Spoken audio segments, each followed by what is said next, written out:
اللہ الرحمن الرحیم۔ حضرات گرامی، اللہ تعالیٰ نے جن قوتوں اور صلاحیتوں سے ہمیں نوازا ہے ان میں سے ایک قوت سماعت ہے، یعنی سننے کی طاقت اللہ تعالیٰ نے کان دیے، کان کے ذریعہ ہم سنتے ہیں، جو بڑی نعمت ہے، اور کان کے ذریعہ لاکھوں آوازیں سنی جاتی ہیں اور ان میں تمیز بھی ہم کر لیتے ہیں کون سی آواز کس کی ہے، کیسی ہے۔ تو یہ ایک عظیم نعمت ہے۔ جہاں ہمیں حکم ہے کہ ہم اچھی بات کہیں اور بری بات نہ کہیں، وہیں ہمیں یہ حکم ہے کہ ہم اچھی بات سنیں اور بری بات نہ سنیں، یہ بھی ہمیں حکم ہے۔ تو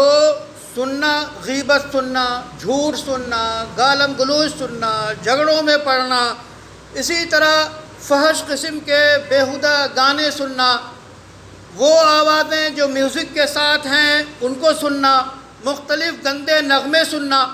تو جتنی ایسی چیزیں ہیں جو انسان کے لیے مضر ہیں ان کا سننا بھی منع ہے اور اس سے گریز کرنا چاہیے، یہ ہمیں حکم ہے۔ جس طرح سچ بولنا ضروری ہے اسی طرح سچ سننا ضروری ہے، جھوٹ بولنے سے احتراز کرنا اور بچنا ضروری ہے، اسی طرح جھوٹ سننا جو ہے اس سے سننے سے بچنا ضروری ہے، اور جو جتنی بیہودہ اور اس طرح کی چیزیں ہیں اس سے گریز کرنا چاہیے۔ دنیا میں ایک عجیب بات ہے کہ اگر ہم چاہیں کہ بری بات نہ کہیں تو یہ ہمارے اختیار میں ہے، لیکن ایسا ہے کہ بری بات کبھی ہم نہ سنیں یہ ہمارے اختیار میں نہیں ہوتا ہے۔ کبھی ہم بازار سے گزر رہے ہیں، گلیوں سے گزر رہے ہیں، تو کوئی ننھا بچہ جس کے گھر کا ماحول خراب ہے وہ بھدی سی گالی دیتا ہے اور ہمارے کانوں میں اس کی آواز پڑ جاتی ہے، تو اذیت پہنچتی ہے، تکلیف پہنچتی ہے۔ ہمیں یہ چاہیے کہ ہم اس بچے کو دیکھیں، اس بچے کے گھرانے کو دیکھیں، ان سے ملاقاتیں کریں اور اصلاح کی کوشش کریں کہ اپنے بچوں کو اچھے بول سکھاؤ۔ رسول اللہ صلی اللہ علیہ وسلم نے سکھایا جب بچہ بولنے لگے تو سب سے پہلے بول کلمہ سکھاؤ، لا الہ الا اللہ۔ سب سے سچی بات یہ ہے، جب ہم کلمہ سکھائیں گے تو بچے کا نشو و نما اچھا ہوگا۔ اور اسی طرح اور بھی بازار میں جائیں تو طرح طرح کی باتیں، خرافات کے جملے کان میں پڑ جاتے ہیں، اس میں ہم کو اختیار نہیں ہوتا، یعنی بے اختیار پڑ جاتے ہیں۔ لیکن جنت ایسی جگہ ہے جہاں ابھی جو پہلی رکعت میں سورہ تلاوت کی گئی اس میں ایک آیت ہے، لا تسمعوا فیہا لاغیہ، کہ لوگ جو جنت میں ہوں گے، بلند و بالا باغ اور جنت میں جو لوگ ہوں گے وہ جنت میں کوئی بیہودہ نازیبا لفظ بھی نہیں سنیں گے،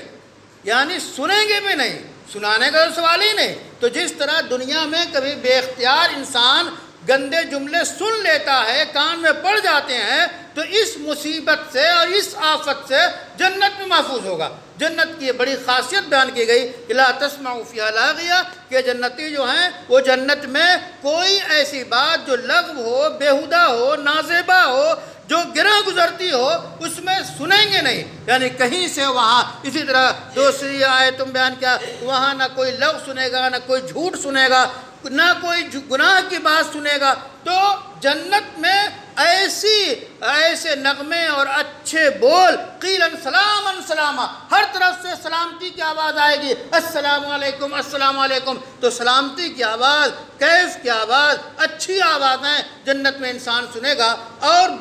غیر اختیاری طور پہ بھی اس کے کان میں کوئی ایسا جملہ نہیں پڑے گا، چونکہ جنت جو ہے ایسا مقام ہے جو عالی مقام ہے، اللہ نے اپنے خاص بندوں کے لیے تیار کیا ہے۔ اللہ سے دعا ہے کہ ہمیں جنت نصیب فرمائے اور دنیا میں ایسی زندگی گزارنے کی توفیق بخشے جس سے ہمیں جنت اور اللہ کی رضا مل سکے۔